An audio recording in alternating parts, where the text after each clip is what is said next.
Boa noite. Cada país tem sua história de resistência, protagonizada pelo povo que encontra na rua o palco para externar seu carinho ou seu descontentamento. Do outro lado estão os gestores públicos que, no poder, têm o dever de corresponder aos anseios da sociedade, instituindo programas de inclusão social, controle da economia, liberdade de manifestação, entre outras questões. No Brasil, depois de muita luta do povo para enterrar 21 anos de ditadura e garantir o direito ao voto direto, as ruas continuam cheias. E os motivos são convergentes em alguns pontos e totalmente díspares em outros. No dia 13 de março, o Movimento Brasil Livre levantou a bandeira do impeachment da presidente Dilma Rousseff, levando milhares de cidadãos para as ruas. No dia 18, foi a Frente Brasil Popular quem levou militantes e a população em geral para mostrar que é golpista a tentativa de derrubar um governo eleito pelo voto. O sentimento de muitos é que a população está dividida. O destino do país pode estar em suas mãos, a depender da forma como as pessoas se mobilizem e interfiram nas decisões do Congresso e da Justiça. O programa Opinião Pernambuco de hoje traz o tema Conflito e Movimentos Sociais. E para falar sobre o assunto, convidamos Paulo Rocha, um dos coordenadores locais da Frente Brasil Popular e vice-presidente da Central Única dos Trabalhadores em Pernambuco. Maria Eduarda da Mota, professora do Programa de Pós-Graduação em Sociologia da Universidade Federal de Pernambuco. André Regis, vereador e cientista político. Bem, vamos então começar esse programa pedindo para que Maria Eduarda possa fazer uma explanação de que maneira você está acompanhando esses últimos movimentos, Maria Eduarda. Eu acho que, como muita gente, com um misto de terror e de espanto, né? A gente não esperava, a democracia brasileira não dava sinais de ser tão frágil, né? A gente está vivendo uma crise institucional gravíssima, a ponto de algumas pessoas começarem a perguntar se ainda temos, de fato, um Estado de Direito no Brasil. Você tem instituições que, sob a aparência de defender interesses universais, como a atuação, por exemplo, do juiz Sérgio Moro e a atuação absolutamente articulada com a própria Rede Globo, sob a aparência de defender interesses universais, são, na verdade, interesses muito particulares que estão em jogo aí. Eu não acredito que o discurso da corrupção possa ser levado a sério, porque se fosse levado a sério, as pessoas pensariam: caso Dilma caia, quem é que vai assumir? É como se houvesse uma espécie de voluntarismo, aquela ideia de que na política a gente pode resolver as coisas por um ato de vontade. Numa sociedade democrática a gente não pode resolver as coisas por um ato de vontade, a gente tem que negociar com as outras pessoas. Acontece que há uma espécie de ilusão de que vão dar um reset, sabe aquele botão do computador que apaga tudo, e as pessoas esquecem que depois vai reaparecer na tela ali um outro poder constituído e que esse poder está tão ou mais enlameado do que o próprio PT. O PT cometeu muitos erros, mas a gente precisa ser responsável nesse momento e entender que uma presidenta eleita legitimamente não pode ser simplesmente posta à margem do cargo por um ato de vontade de uma parcela de insatisfeitos.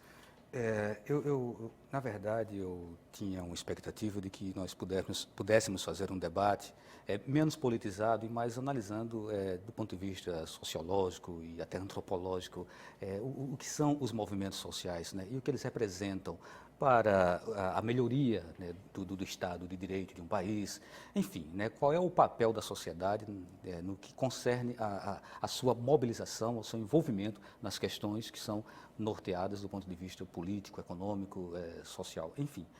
Mas esse debate vai acontecer, né, e vai acontecer dentro da sua naturalidade.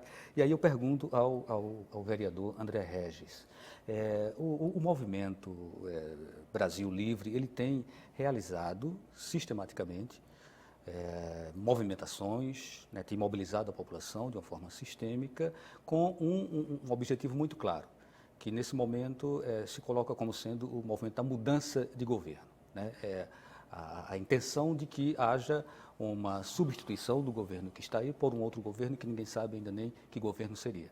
Eu gostaria de ouvir o senhor, como inclusive representante de um partido de oposição ao governo federal, que o senhor pudesse se manifestar também. Bem, eu acho, em primeiro lugar, que o que está acontecendo a partir de movimentos como o Vem Pra Rua e o Movimento Brasil Livre é algo inédito, é muito novo do ponto de vista da mobilização das pessoas nas ruas, muito em decorrência da ferramenta utilizada. Eles não constituem um grupo orgânico com um propósito político de longo prazo, nem tem história, a história deles é muito recente. E eles tiveram a criatividade de mobilização das pessoas a partir de grupos de WhatsApp. Então não há aquela necessidade de você ter um intermediário para colocar as pessoas nas ruas.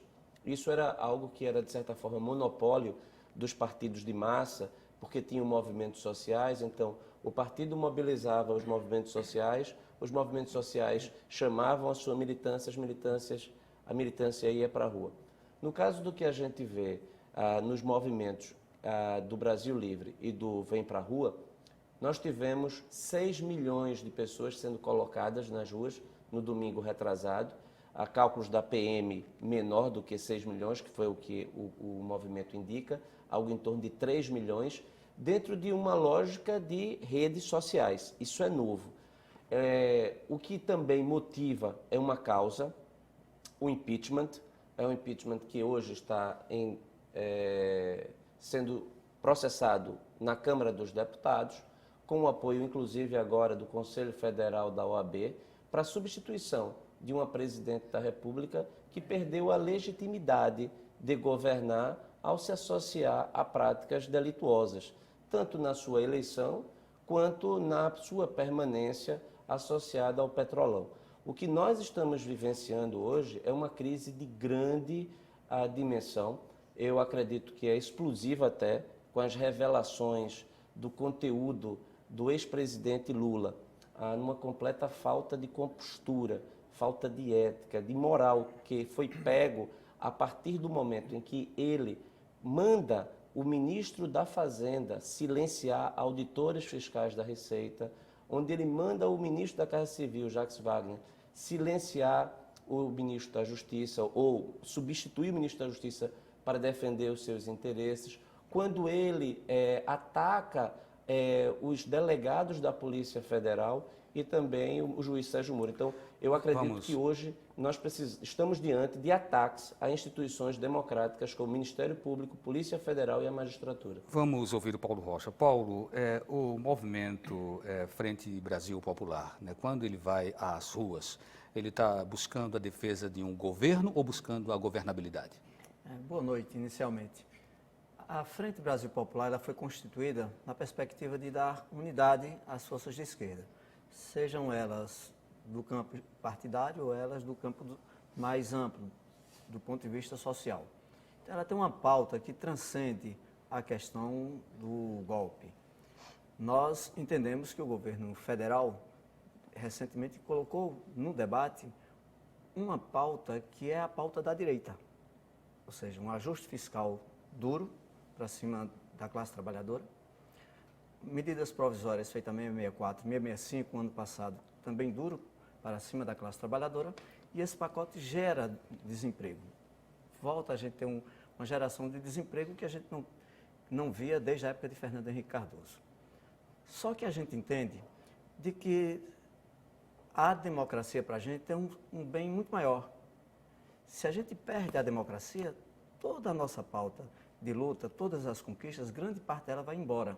Por exemplo, no Congresso Nacional, tem uma pauta conservadora, que aí o pessoal não cita, Vem para a Rua e outros à direita, tem uma pauta que é extremamente nociva. Terceirização, um aumento do trabalho precário, tem a flexibilização do entendimento do trabalho escravo, tem uma série de coisas que está por trás deste debate, sem contar a geopolítica. Por exemplo, o ataque à Petrobras é muito mais por conta de querer entregar a Petrobras para as multinacionais do que mesmo para saneá-la. O problema da Petrobras com a corrupção, que a gente quer que seja apurada, que seja punida, que seja resolvida, não só na Petrobras, mas, por exemplo, com Furnas também, a Petrobras tem tido um prejuízo em torno de 6 bilhões com o problema que se está discutindo com a corrupção. Porém, tem 700 milhões, considerando a queda aliás, o acréscimo do valor do dólar e a queda do barril do petróleo. Então, o problema da Petrobras é muito maior, é muito mais amplo. Agora, por que é que a Chevron dá prejuízo e é colocada como um exemplo mundial? E a Petrobras, que está numa situação melhor, é colocada como ruim. Então, tem muito mais coisa por trás do que a discussão da corrupção. Porque se fosse para discutir a corrupção, ia discutir a Globo, que está envolvida nas Zelotes, que está envolvida no HSBC, ia envolver o deputado Eduardo Cunha, que é o chefe do impeachment, o próprio Paulinho da Força, envolvido, citado na Lava Jato, essa semana disse que quem está bancando o impeachment é Cunha, e que ele é Cunha, uma das pessoas mais envolvidas com a corrupção nesse país. Maria Eduarda, a rua é um lugar para o exercício da democracia.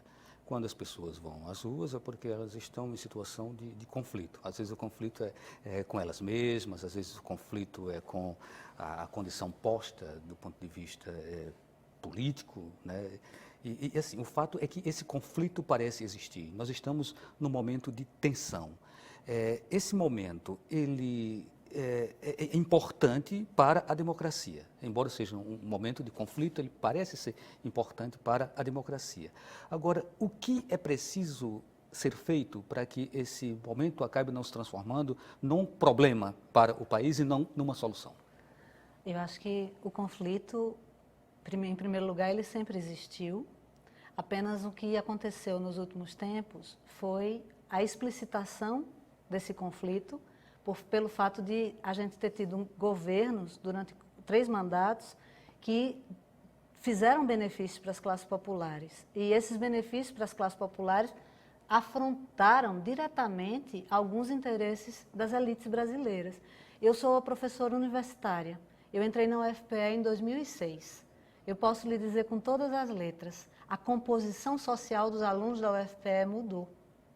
Hoje eu tenho muito mais alunos mestiços, negros, de origem popular, de origem pobre, que não estariam na universidade se não tivesse havido políticas de inclusão social desse governo. Então as pessoas esquecem que agora essas mesmas elites estão tendo que pagar salário para suas empregadas, estão tendo que dar hora extra, estão tendo que dar adicional noturno, uma série de coisas que não existiam antes. Então as pessoas estão afrontadas nos seus interesses.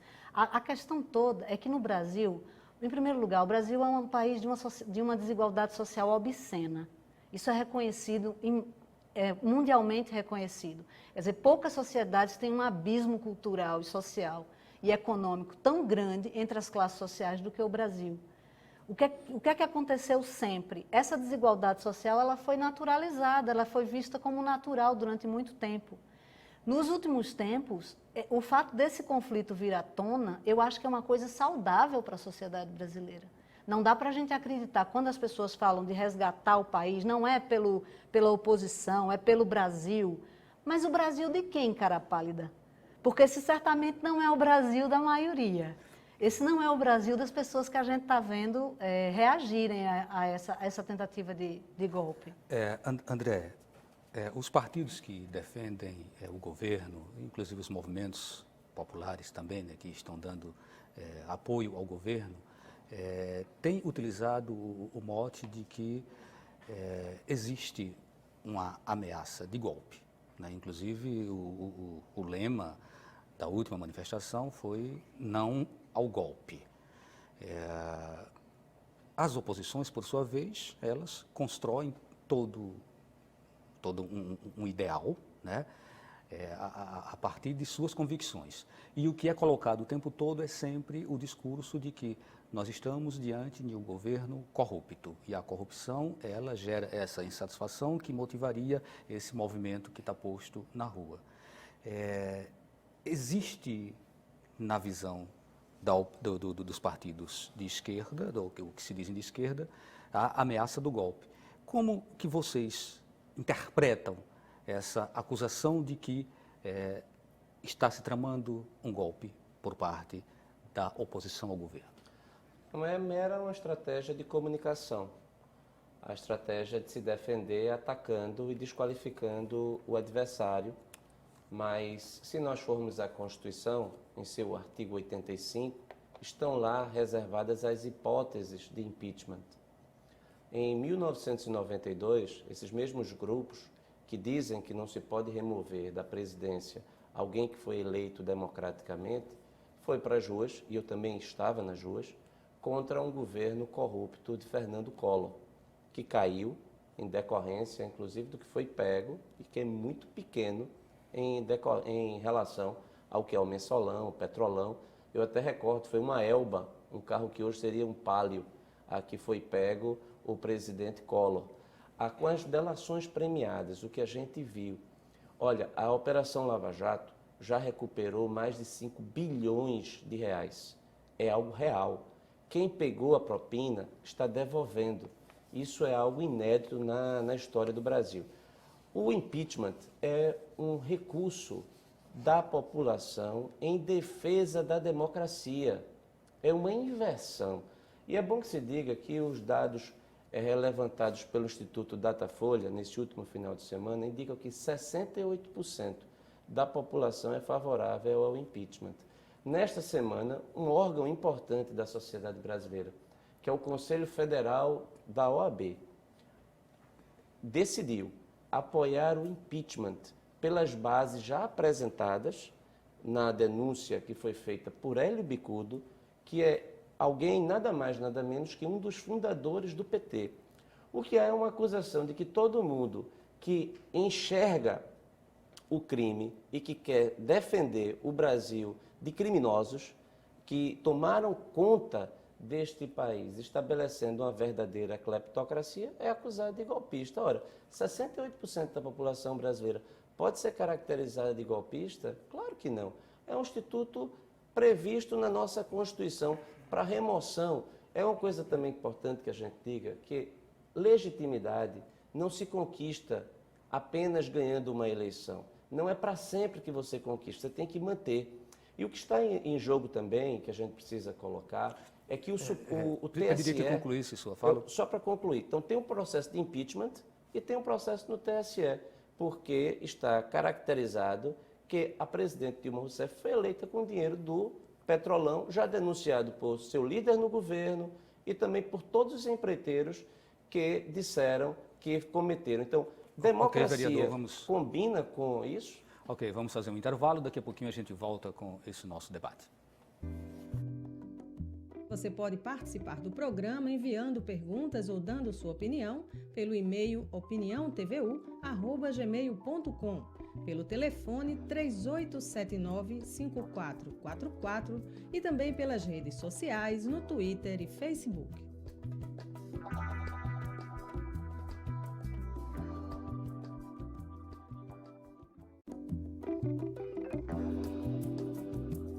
Estamos de volta com o Opinião Pernambuco, hoje com o tema Conflitos e Movimentos Sociais. Participam do programa Paulo Rocha, um dos coordenadores locais da Frente Brasil Popular e vice-presidente da Central Única dos Trabalhadores em Pernambuco. Maria Eduarda da Mota, professora do Programa de Pós-Graduação em Sociologia da Universidade Federal de Pernambuco. André Regis, vereador e cientista político. Paulo Rocha, por que vocês afirmam não haverá golpe?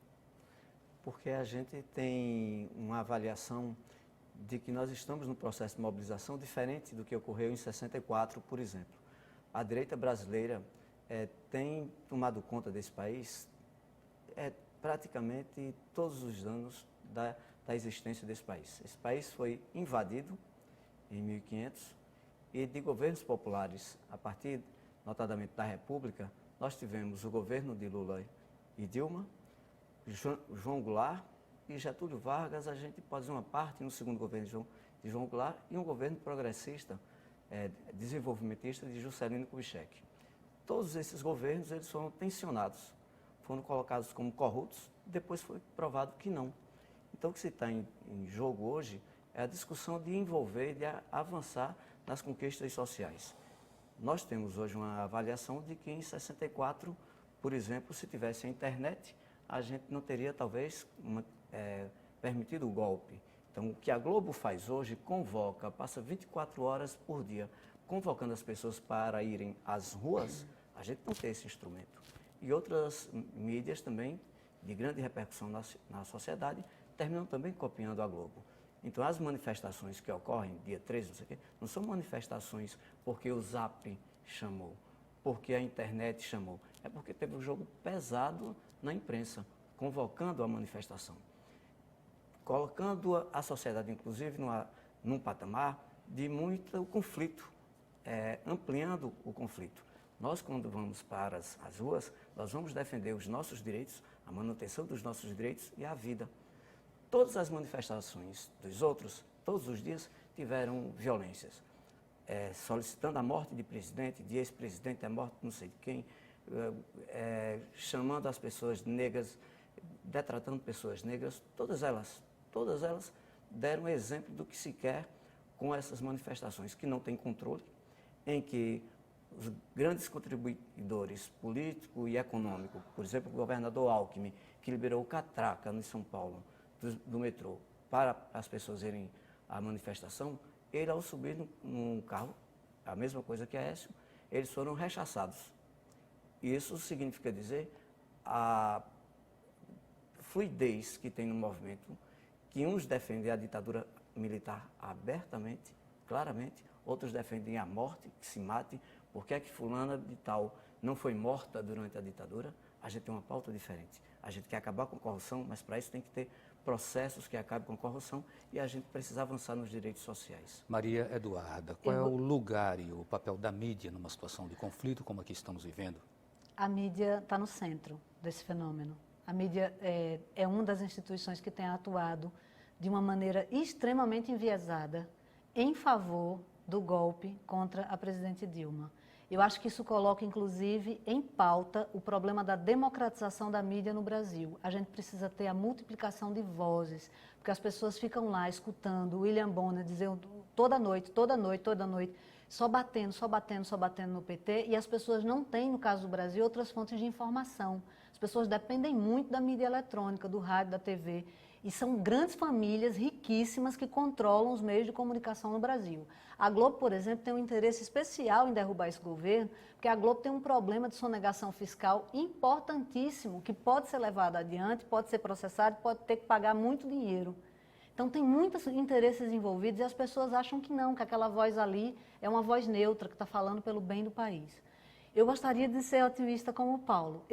Eu acho que a gente está vivendo um momento muito delicado, que a avalanche contra o governo é muito pesada e que é um jogo muito desigual. Isso, em parte, isso tem a ver também com o fato de que o próprio PT não avançou na politização durante esses governos. O PT confiou muito que os ganhos sociais, que eram evidentes, garantiriam uma base política forte para ele, como aconteceu na reeleição de Lula e na eleição e reeleição de Dilma. Só que isso agora está mostrando que tem um custo. As pessoas precisavam, sim, ser mais conscientizadas dos interesses em disputa. São interesses em disputa, porque é preciso que se diga, não acharam um centavo desviado irregularmente para Dilma Rousseff. Não acharam.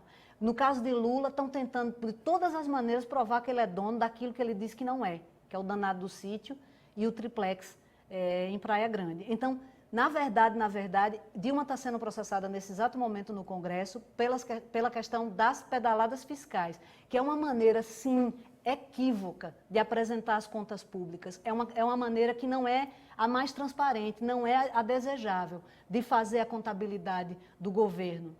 Mas é uma coisa que todos os governos, todos os presidentes da República, desde 1985, fizeram. Então eu pergunto, como um senhor que eu cruzei outro dia e que estava assistindo, a gente estava numa sala de espera assistindo, começou o Jornal Nacional, e ele virou-se para mim, um senhor muito simples, mas muito simples e muito arguto, virou-se para mim e disse assim, ô minha filha, mas não foi sempre assim, por que só agora eles estão falando tanto nisso? É essa pergunta que as pessoas precisam fazer. André Regis, em 64, a imprensa, e não apenas a Rede Globo, né, ela foi apontada à imprensa como golpista, como ter se articulado para favorecer o golpe, né, naquele ano.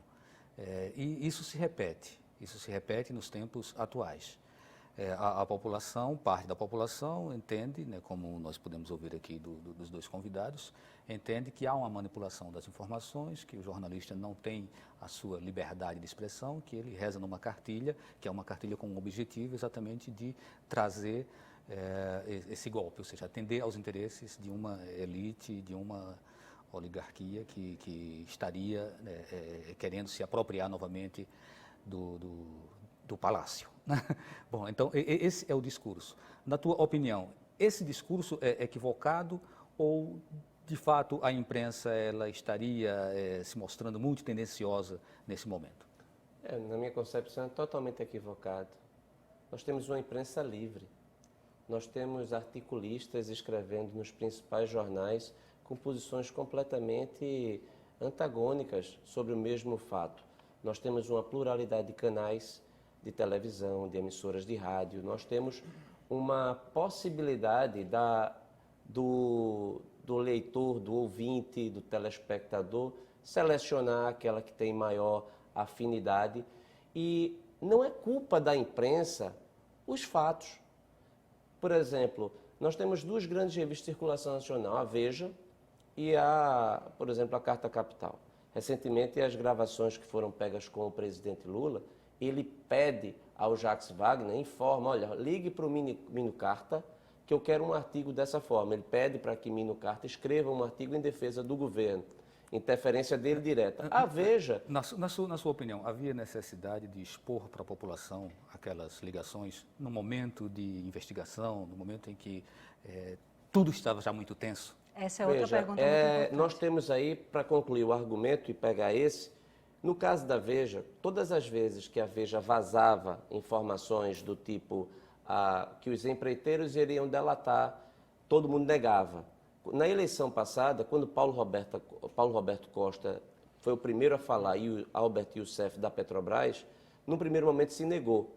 Se negou o que depois ficou caracterizado como verdade, como nas delações, e eles já devolveram dinheiro. Só o Pedro Barusco devolveu 100 milhões de reais, 100 milhões de dólares aos cofres públicos. Ou seja, não foi inventado pela Veja, não foi inventado pela Globo, isso é fato. Agora, as gravações foram feitas, isso é uma coisa interessante, não foi o presidente, o ex-presidente Lula, quem era o destinatário da interceptação a priori. A Operação Lava Jato pegou um número de um telefone de um laranja. Então, todo mundo que ligava para este telefone, este número foi captado. Então, o presidente Lula, ele não falava com o seu telefone, porque ele mesmo disse que não tem número.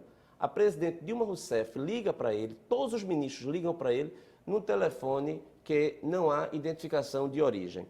A partir do momento em que o processo, e ele é investigado, ele tem investigado e ele é denunciado também, como qualquer cidadão. Os processos na justiça, eles podem correr em sigilo ou não. No caso da investigação, depois que a investigação é feita, no curso de uma investigação criminal, se o juiz entender que aquelas informações, ele não precisa mais coletar informações acerca daquele fato, ele pode retirar o sigilo para, inclusive, oportunizar que o réu ou que o investigado se defenda.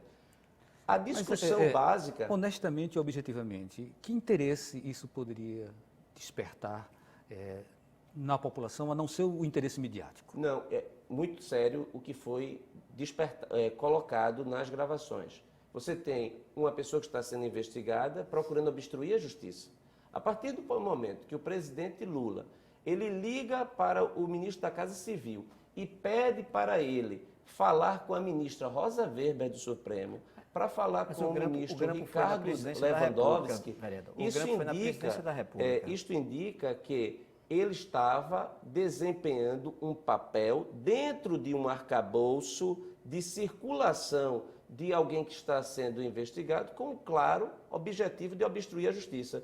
Ele afronta o Ministério Público, afrontou todos os membros do Ministério Público do Brasil. Mas não foi afronta, porque era uma fala privada. Afrontou os delegados. Então, do ponto de vista da lógica que foi trabalhada pelo juiz Sérgio Moro, era de que a população precisaria ter conhecimento dos fatos que estavam sendo objetos da investigação da Lava Jato. Vamos ouvir o Paulo, que... Olha, veja bem, o pessoal carece de ou informação correta ou é mentira. A gente aqui tem uma dificuldade quando a gente vai para o debate. O parlamentar pode dizer o que quiser, ele tem imunidade, a gente não tem. Tá? Hélio Bicudo não é fundador do PT, nunca foi. Só é olhar nos anais. Então, está dito que quem entrou com o pedido de impeachment foi um fundador do PT. Ou é desconhecimento ou é mentira. Porque ele não nunca foi do PT, não? Era uma figura Pois proeminente. eu respeitei sua fala, 2 minutinhos. O senhor, inclusive, me agrediu, na verdade, não respeitou a fala. Vamos controlar aqui essa situação. Fala, Paulo, depois a gente vai para... A questão da pluralidade da mídia. É tido, por exemplo, os Estados Unidos como um exemplo da democracia. Pois bem, nesse exemplo da democracia, os Estados Unidos não pode ter uma mídia feita a Globo. Ela não tem condição legal de ter TV aberta, TV fechada, rádio, AM, FM, jornal, tudo de circulação nacional. Não pode. É propriedade cruzada. É o país mais liberal do mundo. O país mais liberal do mundo. Então, uma Globo não existiria nos Estados Unidos. Ou seja, não tem um canal de TV nos Estados Unidos que faça a cobertura que a Globo faz para o dia 13 ou para outros dias. Então, por isso que remonta à discussão da mídia. O grampo não foi no telefone de Lula. O grampo foi, todos os indícios que estão apresentados, foi no telefone da presidência. Ou seja, se um ministro, se um juiz de primeira instância, ele grampeia o telefone da presidência, ele grampeia o telefone de qualquer um. Se ele passa por cima da lei e divulga um grampo ilegal, que ele mesmo julgou ilegal, um grampo da presidência da República, ele divulga tudo. Então, isso é um ataque ao Estado Democrático de Direito. É por isso que vários juristas de renome nacional estão dizendo que houve foi um Morogate. O Morogate, até porque ele tentou usar o termo pertinente ao Watergate nos Estados Unidos, o presidente Nixon, ao fazer aquilo ali, ele caiu, ele grampeou os partidos, grampeou as conversas no salão dele, ele teve que pedir demissão, foi afastado da presidência da República. Ou seja, já que Moro usou o Watergate, se colocar essa mesma lógica para ele teria que sair da justiça, porque ele afrontou a Constituição. Para grampear uma presidência, precisaria que o Supremo Tribunal desse autorização. Ele não pediu autorização ao Supremo Tribunal, grampeou e depois de grampear, divulgou como ele sabia que não podia divulgar. Então, isso foi para fazer uma comoção social para influir e a serviço do impeachment. Agora, o que está por trás, a gente diz, são os avanços sociais que nós conquistamos nas ruas, nas batalhas, por exemplo, a política do salário mínimo. A política do salário mínimo que fez com que, nos últimos anos, nós tenhamos, nos últimos 50 anos, o maior salário mínimo, o maior poder de compra dos últimos 50 anos, e toda a direita que está tentando golpe diz que o salário mínimo é grande e que precisa ser congelado. Ok. Maria Eduarda, o professor André Regis já tinha, de certa forma, tocado nesse ponto, mas eu gostaria de trazer para esse nosso debate, que é uma mudança de característica na forma como as pessoas estão se organizando, que é a partir da utilização das redes sociais. Ou seja, é um fenômeno novo, né, cria novas dinâmicas, e aí gostaria de ouvir você, como socióloga e professora, sua visão em relação a esse novo momento. Na verdade, essa é uma coisa que as ciências sociais como um todo já estavam detectando há um bom tempo. A gente tem hoje a configuração de certos movimentos que são muito mais horizontais, você não consegue identificar claramente quem são as lideranças, movimentos que são muito mais, como eu posso dizer, eles se juntam e se desfazem com muito mais facilidade, então eles têm um grau de institucionalização muito menor, né? Mas eu acho que a gente não pode atribuir isso à tecnologia, porque a tecnologia ela opera dentro de um contexto social que tem outras determinações. No fundo, o que é que tem por trás disso tudo? Eu acho que um profundo cansaço do sistema político. O sistema político e partidário ele é percebido hoje pela esmagadora maioria das pessoas como não contemplando os seus reais interesses, as suas verdadeiras motivações. É por isso, inclusive, que uma parte dos simpatizantes do PT não tem aderido ao movimento de resistência contra o golpe. Porque, no fundo, há um certo cansaço pelo fato do partido ter chegado ao poder e ter, de certa maneira, aceitado rápido demais a jogar o jogo, que sempre foi o jogo do PMDB, do PSDB, do Partido Progressista, enfim. O PT, infelizmente, ficou muito parecido com os outros partidos, nesse ponto, né? Do ponto de vista do financiamento das campanhas. A gente tem que tocar nessa ferida, tem mesmo. O Brasil tem eleições que estão entre as mais caras do mundo. Quem é que paga essa conta? As empresas pagam aos políticos, os políticos embolsam uma parte do dinheiro, outra parte é usada para contratar trabalhos muito caros de propaganda política e, no final das contas, é o cidadão que vai ter que pagar a fatura. Agora, a gente não... No fundo, o que me assusta nesse movimento de direita que tem tomado as ruas do Brasil é um profundo voluntarismo. Essa ideia de que eu vou fazer na marra, eu vou mudar, eu vou fazer, eu posso, eu quero, ninguém pode se opor à minha vontade. A maioria dos eleitores brasileiros demonstrou a sua posição em outubro de 2014, mas essa minoria, porque ainda é uma minoria, vão para a rua, fazem muito barulho, ocupam a Globo, tem como propaganda o tempo todo, mas ainda é uma minoria. Vão para a rua porque, no fundo, não aceitam perder. É como quem tivesse perdido um jogo de futebol, pegado a bola e dito, bom, eu não jogo mais porque a bola é minha, agora quem quiser que... Não pode ser assim. A elite brasileira precisa aprender a perder. Ok, vamos para mais um intervalo e a gente volta daqui a pouquinho. Você pode participar do programa enviando perguntas ou dando sua opinião pelo e-mail opiniãotvu@gmail.com, pelo telefone 3879-5444 e também pelas redes sociais no Twitter e Facebook.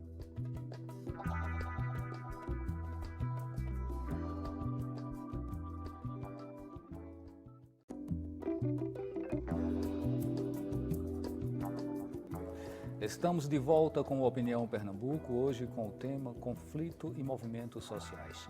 Participam do programa Paulo Rocha, um dos coordenadores locais da Frente Brasil Popular e vice-presidente da Central Única dos Trabalhadores em Pernambuco. Maria Eduarda da Mota, professora do Programa de Pós-Graduação em Sociologia da Universidade Federal de Pernambuco. André Regis, vereador e cientista político. E é para ele que vai agora a próxima questão.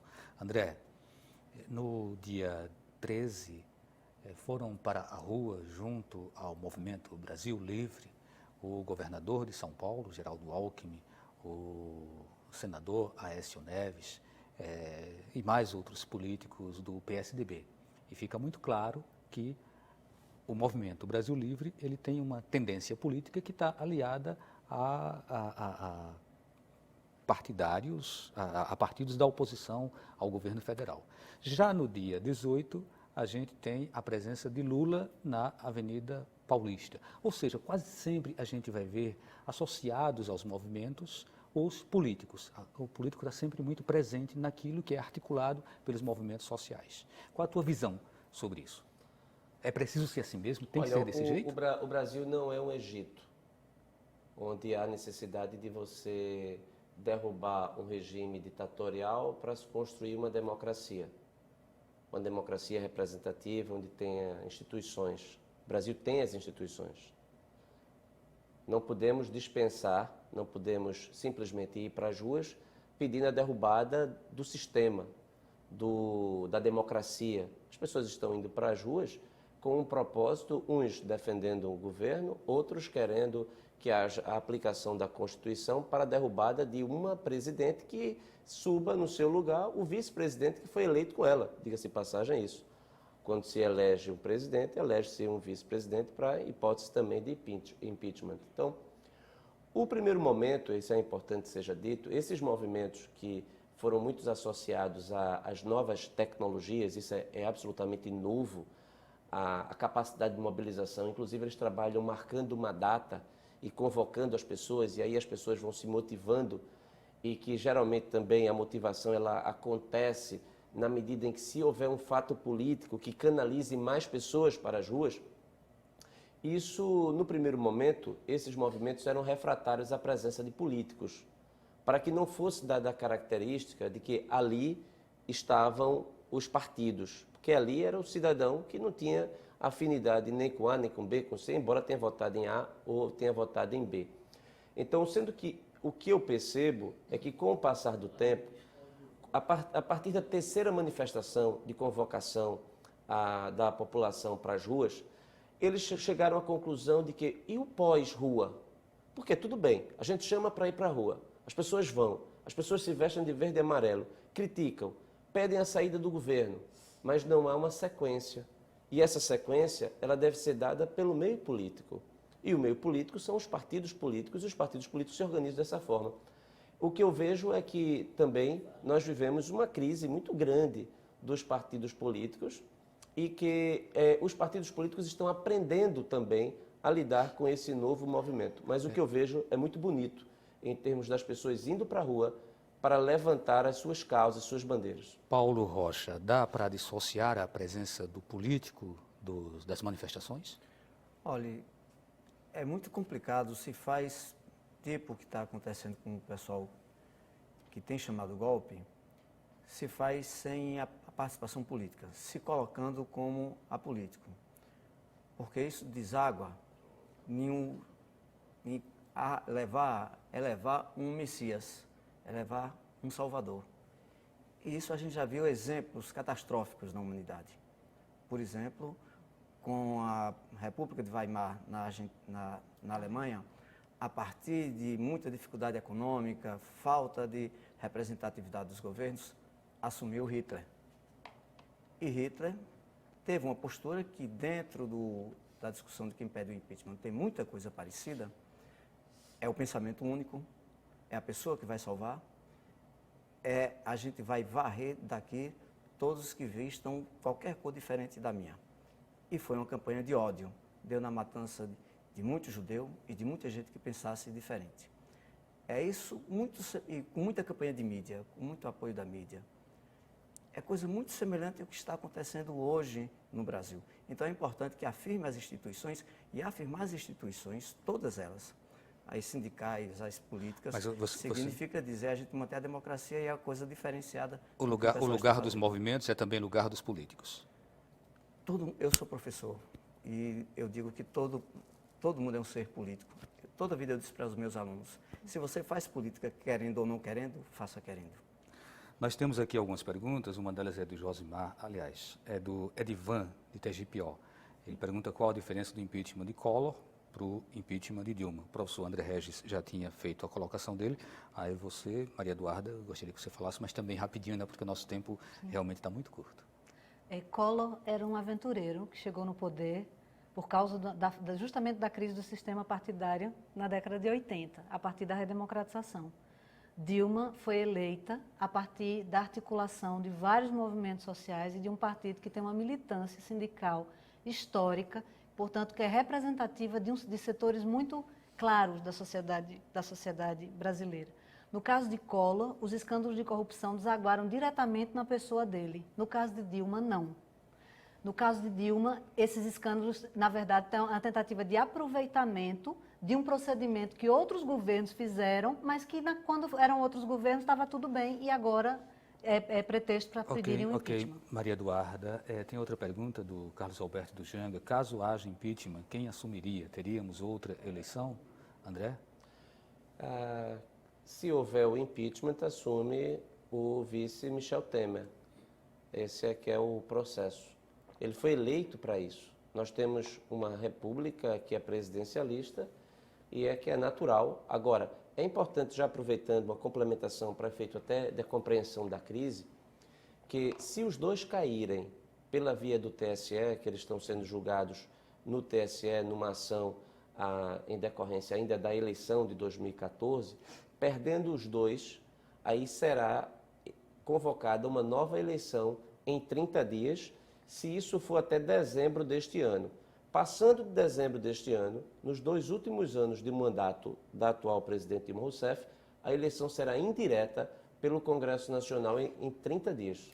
Ok, então, tem uma pergunta aqui do João de Lima, e aí eu passo para você, Paulo. A gente estipulou mais ou menos 1 minuto, 1 minuto e meio para cada resposta nesse segundo bloco para as questões que fossem formuladas pelo público, por isso que a gente está dando uma acelerada. O João de Lima pergunta, um erro não compensa o outro. Lula governou para os pobres, mas não tem o direito de enganar o povo. Na verdade, ele não pergunta, ele faz um posicionamento e gostaria que você comentasse também esse posicionamento dele. João de Lima. Só completando uma questão que o vereador cita, se o impeachment passa, os mesmos argumentos servirão para o vice-presidente, porque ele também assinou os documentos das pedaladas. Então, significará 2 impeachments. O impeachment da presidenta e o impeachment do vice. Então, a presidência vai voltar para Eduardo Cunha. E quem é Eduardo Cunha hoje, meu Deus do céu? Tá? Com relação a um erro não combina com o outro, tem que se provar. Tem muita coisa que está sendo dita de Lula que não se teve prova, se acusa. O equivalente ao triplex de Lula é muito pior o triplex da Globo. Não está sendo dito nada, está sendo abafado. Uma pergunta de César Amorim para Maria Eduarda. A Justiça poderia intervir na Globo? Olha, eu não acho que no momento não é uma boa ideia pedir para a Justiça intervir em nada, porque no caso do juiz Sérgio Moro já tem uma série de pessoas que dentro do judiciário brasileiro estão se sentindo super empoderadas e acima da vigilância da própria lei. A questão é, isso precisa ser regulado por leis através do Congresso. De proibir, por exemplo, propriedade cruzada, como o Paulo falou, significa dizer que se uma pessoa é dono de um jornal aqui em Recife, não deve ser dono de uma rádio e de um portal e de uma televisão, porque isso significa que ele vai ter um poder muito grande de formar opinião aqui na cidade. Então tem uma série de critérios para que essa regulação da mídia seja feita, mas ela tem que ser debatida com a sociedade e aprovada no Congresso. Esse é o caminho mais democrático. Manuel de Souza fala, o debatedor André Regis falou que os movimentos foram às ruas de forma espontânea pelo WhatsApp. Ele diz, não é bem assim, a TV teve participação ativa na convocação das passeatas anti-governo. Seu comentário, André? Olha, acho que é uma posição equivocada. O que os meios de comunicação fizeram foi repercutir a notícia. A partir do momento que há uma convocação, isso gera o debate. E os grupos são inteligentes, eles são bem articulados no sentido de promover a chamada de forma indireta, através da discussão. Vai dar gente? Não vai dar gente? Quem vai colocar mais pessoas? Os apoiadores do governo ou os apoiadores do impeachment? Nós colocamos, e eu fui para as ruas, em todas as oportunidades. Ora, tinha mais gente, ora, menos gente. Nessa última foram 4 milhões de pessoas, em média, no lado de oposição ao governo e 300 mil pessoas do lado de apoio ao governo. Esse debate numérico, e veja, aí alguém vai contestar, foi mais, foi menos, isso gera notícia. Eu nunca vi em nenhuma convocação da Rede Globo ou da TV Tribuna, ou seja lá de qualquer outra, a convocação para as pessoas irem. Então, da mesma forma, eu infiro que a força dessas pessoas nas ruas é um momento crítico. Nunca o Brasil colocou tantas pessoas nas ruas e que foram as ruas a troca de nada. André, 30 segundos para as suas considerações finais. Rapidinho, senão a gente não consegue chegar no final. Eu acredito que hoje nós estamos vivendo um momento crítico da história do Brasil. E nós temos que defender as instituições democráticas, o Ministério Público, a Polícia Federal, a magistratura, que estão sendo atacadas por quem praticou crimes e não quer pagar pelos crimes e não quer deixar o poder. Então, é preciso que a gente restaure a situação de normalidade no Brasil e o melhor caminho para isso é a aplicação do artigo 85 da Constituição, que indica o impeachment da presidente Dilma Rousseff. Maria Eduarda. Qualquer pessoa que não é rica no Brasil sabe que nesse país tudo tem 2 pesos e 2 medidas. É exatamente o caso naqueles que estão pedindo o impeachment da presidenta Dilma. Então é para as pessoas pararem e pensarem, peraí, será que eu estou pensando conforme aquilo que é bom para mim, que é bom para a coletividade, que é bom para a maioria?